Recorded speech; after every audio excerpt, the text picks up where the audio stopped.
biso na première partie ici ka tozali tobeti maboko tolobi que Dieu soit loué et Dieu soit béni ce matin. Amen.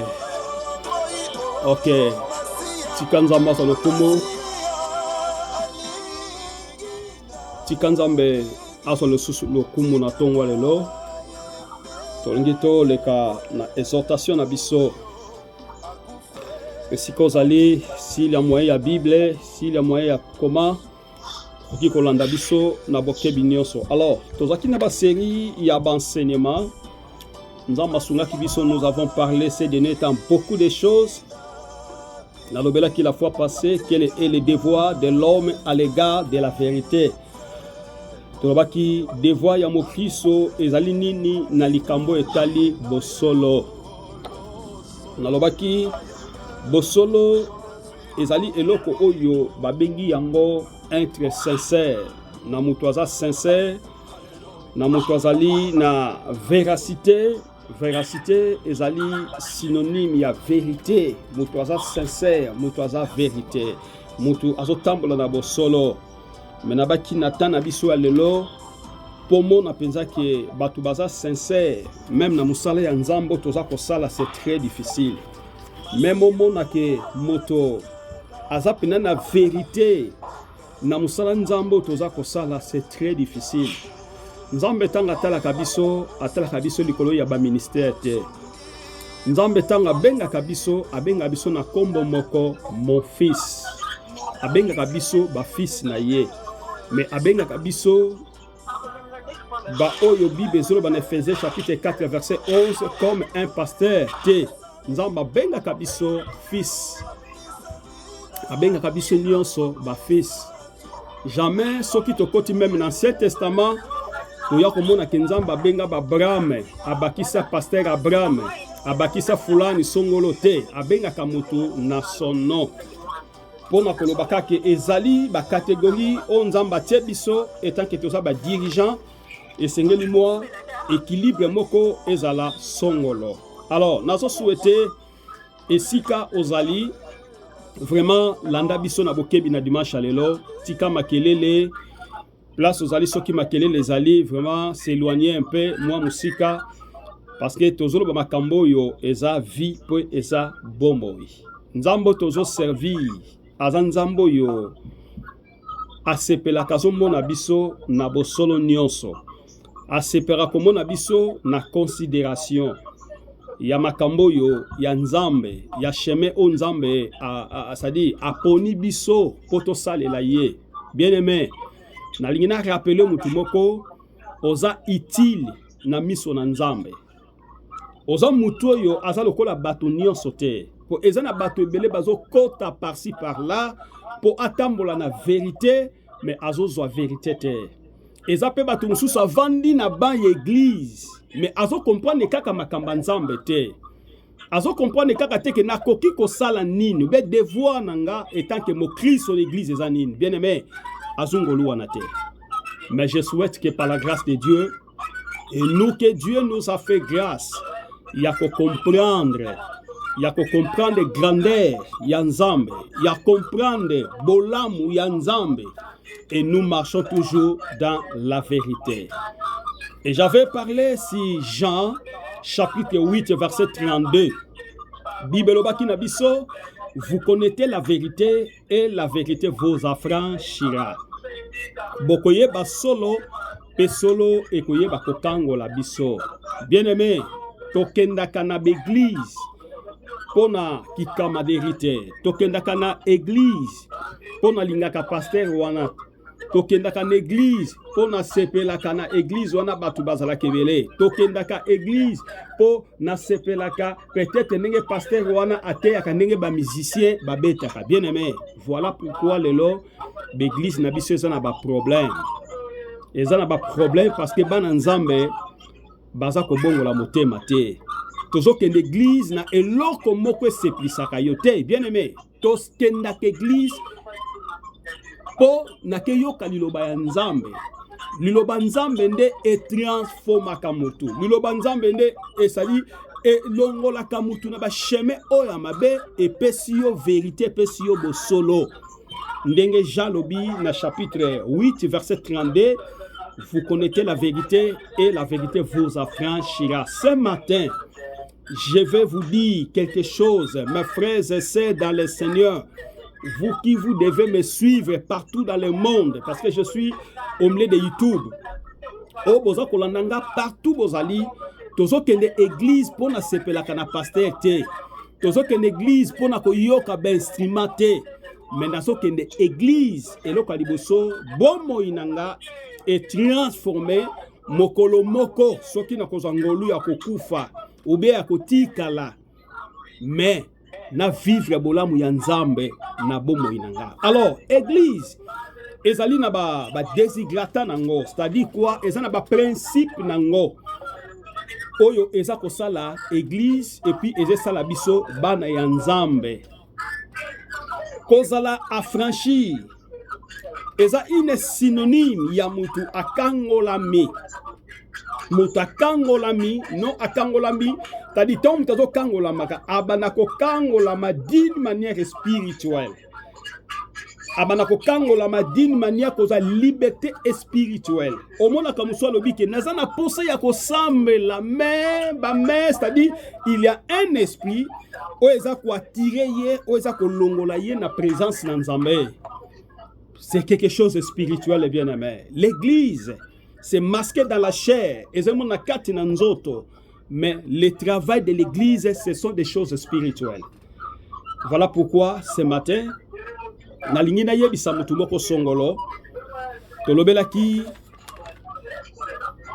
quel est le devoir de l'homme à l'égard de la vérité?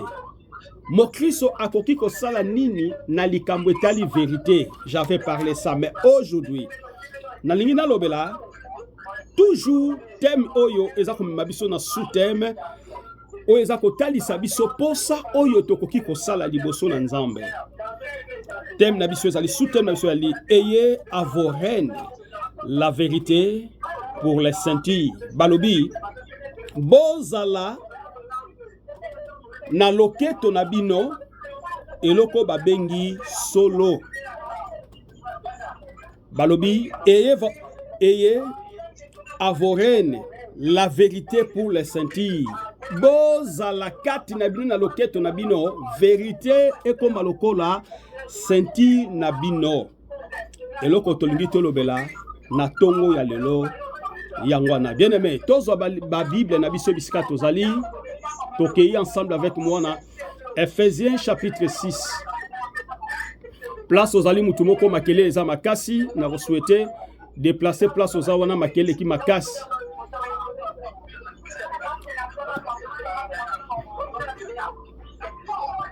Ephésiens chapitre 6 verset 14 à 16. Ephésiens chapitre 6, verset 14 à 16. Menazo banana 13. Bible lobi. Oyaza place à makelele, s'il vous plaît, kanga micro. S'il te plaît, oyaza place à makelele, kanga micro. Pour makelele, nokuna micro, ezeko matiawa. Ok. Balobi boy. Na Ephésiens chapitre 6, verset 13 jusqu'à 16. Balobi. C'est pourquoi prenez tout les armes de Dieu. Nayango balobi tozwa bibundeli nyonso ya Nzambe afin de pouvoir résister dans de mauvais jours. Pona ete ya koyeba kotelemela tangu ya mikolo ya mabe et de tenir ferme. Pe ya koyeba kozala mpiko. Après avoir tout surmonté, nasima ya koyeba ko matalikolo na nyonso. Bien aimé, nous vivons dans des temps très difficiles, comme la Bible dit, dans les derniers jours. Je répandrai de mon esprit sur toute chair. Vos fils et vos filles prophétiseront. Vos jeunes gens auraient des songes et des visions. Dans les temps, selon Actes des Apôtres, 14 jusqu'à 17. Bien aimé, Paul Azoloba, c'est pourquoi Nayango prenez tous les armes. Tozo bibundeli nyonso. Bien aimé. Paul Azotinda biso, Natana biso, n'époque na biso. Tozo bibundeli nyonso. Yo mwana nzambo zana bibundeli te. oyebi te ndenge nini babenganaka demo, oyebi te ndenge nini bachasaka demo, oyebi te ndenge nini batelemelaka likambo. Tango likambo ezali même na kati na famille, même na libota na yo. Tango ozomona ke ba jet de blague, ya le diable, ya ba sorcier, et bandi ko vanda na kati na libota na yo. Yo koki kosala nini etanke mo Kristo. Paul azoloba yango. Yango na lingi bien aimé, zala silencieux. Olanda ngai très bien na makambo naza ko prêcher na mokolo na lelo. Alors c'est pourquoi prenez tous les armes de Dieu. Bozo bibundeli nyonso, bazo tinda biso bien aimé. Tozo bibundeli nyonso ya molimo afin de pouvoir résister dans de mauvais jours. Pona koyeba kotelema ko résister na mikolo ezali koya tango mabe eza koya. Oh, justement le temps que nous traversons, tous les, c'est-à-dire dans le monde les a bouleversés. Na ba guerre, na ba famine, na ba pillage, na makambu songolo pakala ebele. C'est-à-dire, ne parlons pas même na kat na ba famine na biso. Otozako vivre. Afin de pouvoir résister dans le mauvais jour. Pour na koyeba ko telemela tango bo pepe mabe ezali koya. Bien aimé, na yebi ke na libota na yo ozana kimia te. Na yebi ke na famille na yo ozana kimia te. Na yebi ke les entours même ya quartier sika yo fande kimia ezate bien aimé. Moto nyonso azolela na ndenge na ye, moto nyonso azolela na ndenge na ye makambo eze simba te et puis makambo eza ko marcher te. Et Paul a lobby encore et tenu ferme après avoir tout surmonté. Tango makambo yo nyonso eza koya ba lobby yo zalangwi zala ya kotelema afin que oye bakozwa position etant que moi na nzambe. Bien aimé, bako déranger libota na yo sous effet ya kozanga Christ na kati na vie na yo. Bako kota bako sakanela bandeko na yo, ba sorcier, les diables, okoye bate, c'est-à-dire makamboni neze ye langai, makamboni neze comme la biso na kati na libota. Bien aimé, tobotami na ba famille oyo, eza na ba tradition, surtout nous les Africains. Eza na ba tradition, eza na mibeko. Mibeko wana eza yo kuti yango. Eza laka deja.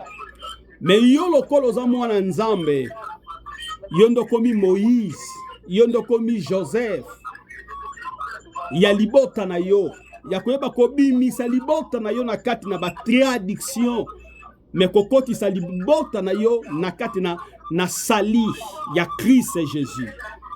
Voilà pourquoi bien aimé bitumba et que teleme la biso bitumba et que la tango nyonso liboso na biso mais biso bana nzambe lenge Paul alobi to koyeba kozala ferme après avoir surmonté na sima ya koyeba ko c'est-à-dire kozali kolo ya nyonso koki kokomela biso na verset 6 toujours na verset 14 alobi boyi tenez donc ferme toyeba komikanga et à vos reines la vérité. Yango nazote ya lelo. Et à vos reines la vérité. Kati nabino na loketo nabino que vérité na nzambe esilate po yango ezala comme ceinture otoye baka kolata yango et revêter la cuirasse, la justice. La cuirasse, la justice, ce sont des choses o ezali ça dit ko permettre biso vérité. Ezala kati na biso bien-aimé. Les diables, bas sorciers, bas forsaka, bas kotaka, na ba vie na biso, lorsque vous marchez dans la vie des mensonges, tant vous otambla na vie à vérité te, tant vous otambla na vie à masomo, ne e permetaka porte fongwama, parce que sorcia koki koya, mais soki akuti na kati na yo bonzambe ezali, soki akuti kati na yo, do kati na yo reine ezali, la reine comme la vérité dans votre vie. Les diables akobundisa yo mais akolonga yo te parce que oza kotambola na nzambe pe cuirasse na nzambe pe justice na ye ezako kangola yo ezako kangola biso partout bisika tozali. Na verset 15 balobini mettez pour chaussures à vos pieds les ailes que donne l'évangile de la paix. Balobini ni totia na makolo na biso na verset 15 sapatu oyo ezali posa ya koyeba kosalela nzambe, c'est-à-dire à vos pieds les ailes que donne l'évangile de la paix. Partout ici, kabiso tozali, makolo na biso ezala makolo o ezako pesa kimia. Mais ezala makolo te o ezako détruire ba famille ya bato. Ezako détruire baninga. Ezako détruire makambo ebele songolo. Lelo omona mutu mususu lokola science et se développer. Lelo bato bakomi kolata makolo lokola ba sapatu lokola ba téléphone. Na téléphone mutu atongaka. Na téléphone kindumbeza na téléphone. Na téléphone makambo nyonso mabeza na téléphone. Mais Bible lobi na verset 15, mettez pour chaussures, tu eba kotia lokola sapatu à vos pieds. Na makolo na biso les ailes que donne l'évangile de la paix. Makolo na biso fait la makolo o ya bénédiction, makolo o ezepesa kimia. Mais le loto transformé en makolo comme le kaba téléphone. Parce que mutaroza na téléphone même na katanda kunaye, mutaza ko détruire ba foyer ya bato. Mutaza ko détruire même abala ya bato. Mutaza ko détruire même makambo ebele kaka na porte ndaku na vandi na téléphone na ye. Et elle suta ko tambola na porte ya ndaku ya mutu ake ko sala évangélisation ake ko détruire kaka place ya vandi makambo nyonso to eza ko sala ma bien-aimé. Eza ba phénomène o le diable aza ko multiplier de manière oyo mabe eza kokola téléphone eza mabete eza eloko eza kosunga biso d'une manière d'une autre na téléphone mutakoza kopa musala na téléphone mutakosala ki ya misade na téléphone mutakoza ba relation mais soki o manoli yango malamu te ndesiki ezekoma mabe liboso na biso na verset 16 elobi prenez par-dessous tout cela le bouclier na nyonso toyeba kobomba yango lokola bouclier yakonima, c'est-à-dire de la foi, avec lesquels vous pourrez atteindre tous les entrées enflammées du malin. Na nyonso soki muto azingami na kati na maboko na Yesu Masia, bien-aimé akozala muto abombama. Moto ezotambola na Nzambe, muto ezotambola ba principe ya Nzambe, muto ezotambola na bosembo na Nzambe, na kati na vérité. Bien-aimé, ataba yoko bundisa yo. Soki Nzamba lo la permettre te mabe moye ko sala mate. Soki Nzamba lo la fongoli porte pona yo te mabe moye ko sala mate. Nazo répondre, nazo reprendre plutôt verset 17. Pardon, verset 16. Prenez par-dessous, tout cela les boucliers de la foi, condiments avec lesquels vous pourrez atteindre tous les entrées enflammées du malin. Donc, c'est-à-dire que na nyonso wana ya mabe ekoki komona na ko présenter, mais soki yo zali na kati na Nzambe, bien-aimé, oza muto yo azipami. Voilà pourquoi, bien-aimé, nazolobela ayez à vos reines la vérité pour les sentir. La vérité pour les sentir, bien-aimé. Na prédication, il y a apôtre Paul, il y a Ephésiens. Abanda qui ça la sujet, ya sentir, et bien qui symboliser comme vérité de la parole de Dieu. Sentir, et sa vérité. Oye simbami na kati na iloba na Nzambe. Oye sengeli biso nyonso ba Kristo. Et sengeli to mema yango. Afin que tous la na position ya malamu ya bitumba o Paul azolo bapena ke ya bitumba oyo le diable akoki ko préparer liboso na biso lelo batu baza ko beba na maloba ya pamba landanga très bien lelo na sena moi oyo bato baza na kati na Yesu te batu baza ko modi bango ezaka kabaninga na bango batu na nzela na maloba maloba eza na pouvoir bien-aimé tikana biso na tongo lelo liloba eza na pouvoir koleka même arme. Pourquoi nabi koleka même arme? Bako beto masas okufi direct. Mais maloba soki ba lobeli kati na yo. Aussi lotoza na vie. Maloba wana eke banda ko bebisaka yo, obanda ko souffrir. Vome mutu ba bomie na masasi mais mutu ba bomie na maloba. Mutu ba modiri ye. Mutu ba modi akomona pasi koleka mutu ba beti na masasi bien-aimé.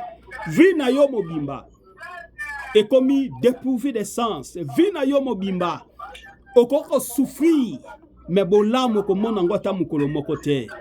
Voilà pourquoi la malédiction Oh lelo toza ko trouver na ba chemin na biso, na banzela na biso, na ba parcours na biso bien aimé.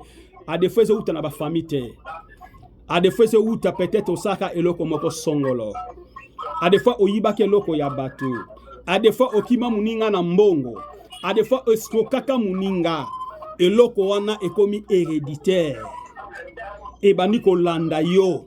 Yo okufi okei elandi bana na yo. Bana no bakufi bakei elandi, ça dit chaque clan, chaque famille oyo zo kosola neto bien akisina na bakongo kisina nyonso oyo zo bota eloko wana etikala héréditaire. Yango lelo ba oyo baza koya bakomi ko souffrir na likambo mutu moko asalaka songolo. Na eloko moko mutu asalaka quelque part malédiction wana etikali likolo na bino. Et puis lelo tellement le diable a travaillé 24 heures sur 24 heures. Même Moutamokili a copé comme maudire yo. Au sali loko mokote. Mais ya se plaka comme na yo na vite. A se plaka ndenga mona ka yo te bien aimé. A se plaka ndenga yo lata ka te bien aimé. A banda ko bimisaka ba parole moko ya choquante envers yo. Et ce qu'on a pris dans te, ozana nzambe te malobana pe lati yo. Yango na si géré na yebisa mwana nzambe moko mutu nyonso na vie na yo oya ko présenter liboso na yo akolobelo maloba mabe bien aimé telemela ye na kombo na Yesu.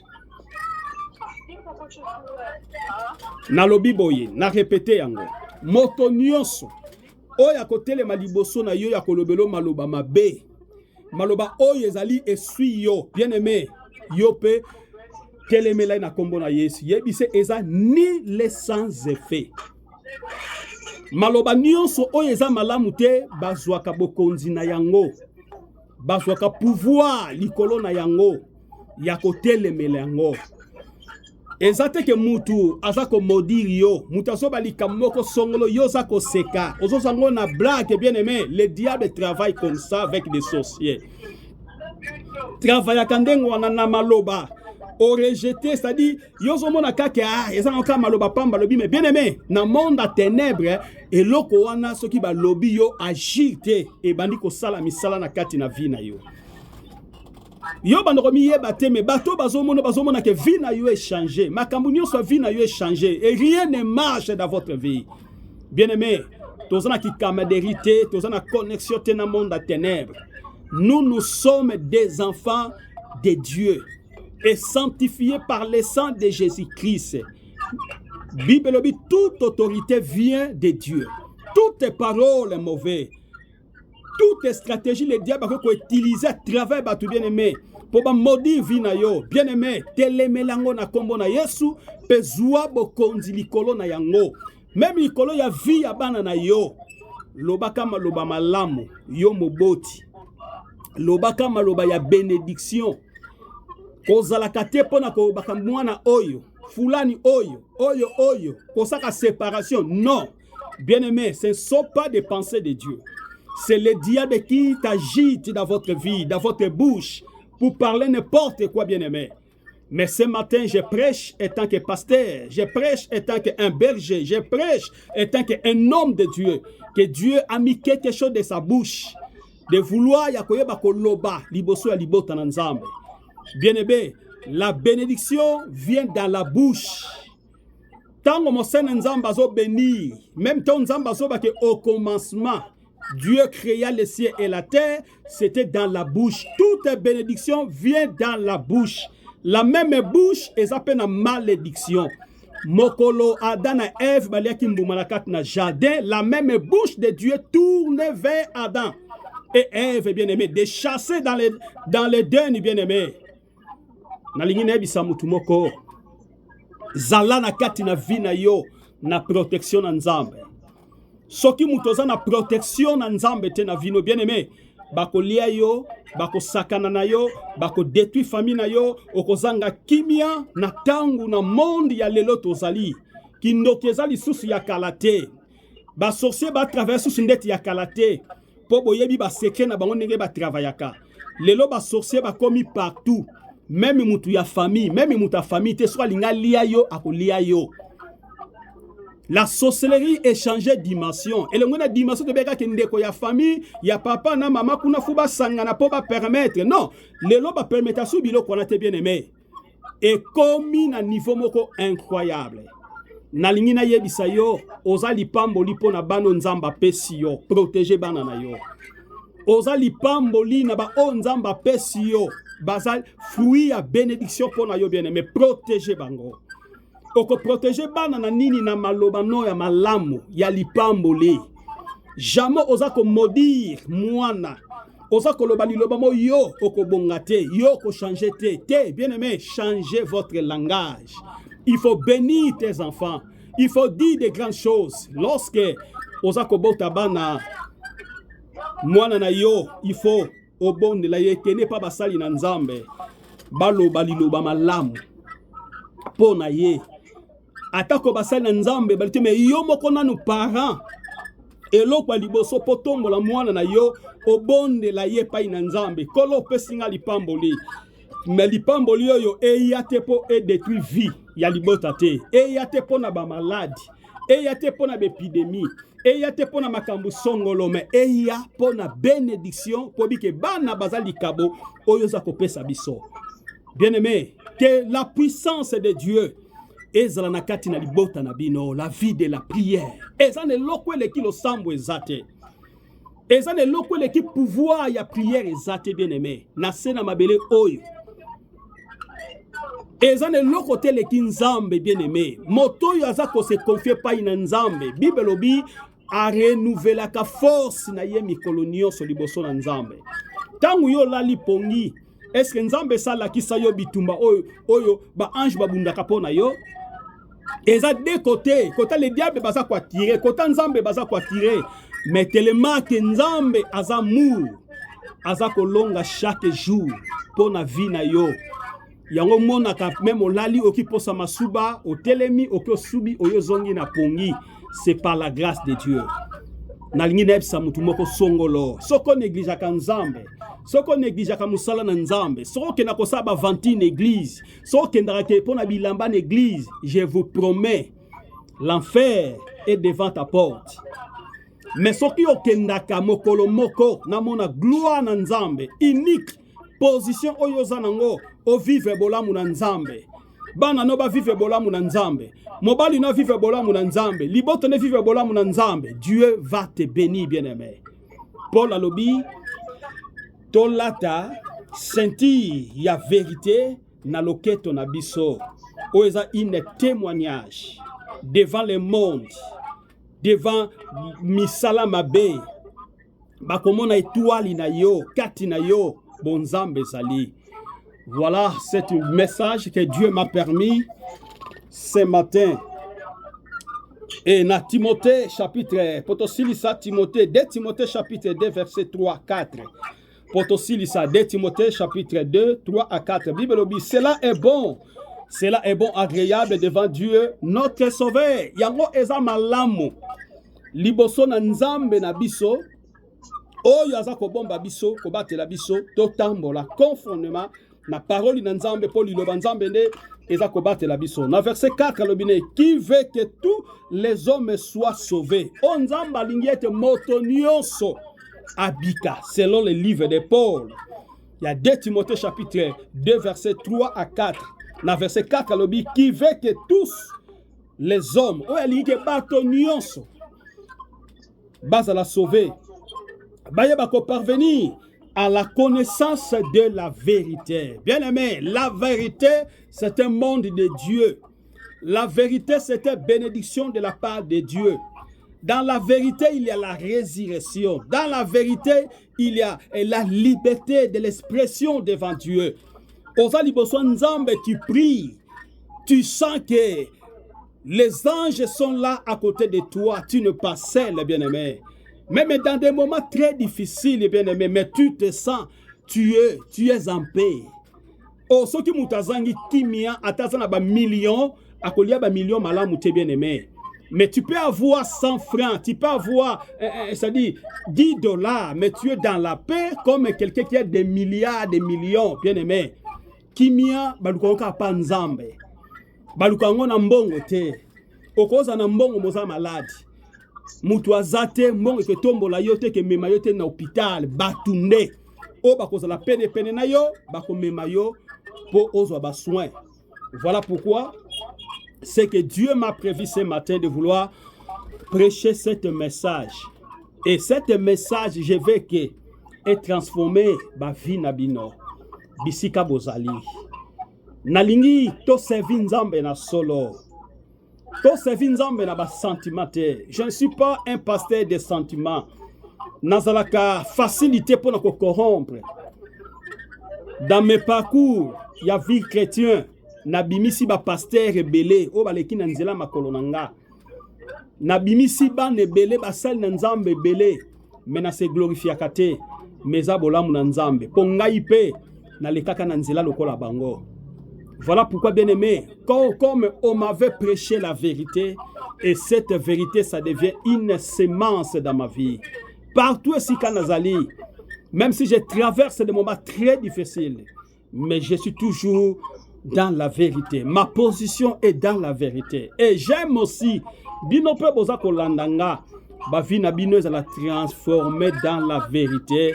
Et vérité, wana ekoye ba kwa franchir bino, pour besoin liberté d'expression, liberté de l'esprit, liberté de la croissance, liberté de la bénédiction, toujours accompagné par vie nabino. Tika nzamba lola apambola mutumoko oyo ayoki biso na tongwa lelo place ozali bondela pa nzambe loba Seigneur, j'aime nalingi natambola na vérité, nalingi vérité nde eza symbole ya unité ya bénédiction kata bomo na ngato bondeli biso nyonso na kombo na Yesu Masia. Yes.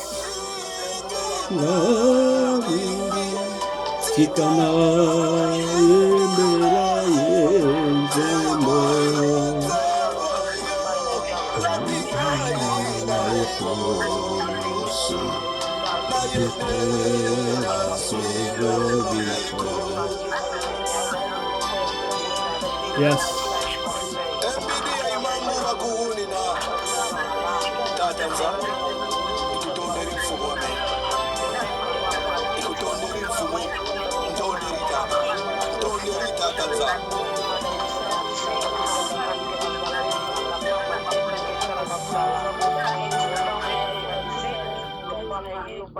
Employers see tons of resumes every